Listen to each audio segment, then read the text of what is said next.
आगे झारखंड से दारू पी के आबो हलिया बिहार गे छौरी।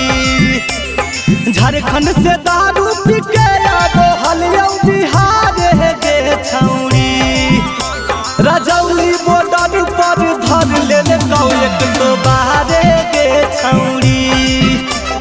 जमुई बॉर्डर पर धर ले गौ 112 गे छौरी।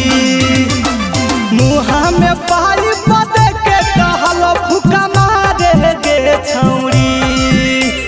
मुहा में पाई बदे के कहल फुका मारे गे छौरी। रजौली बॉर्डर पर धर ले गौ 112 गे छौरी। जमुई बॉर्डर पर धर ले गौ 112 गे छौरी।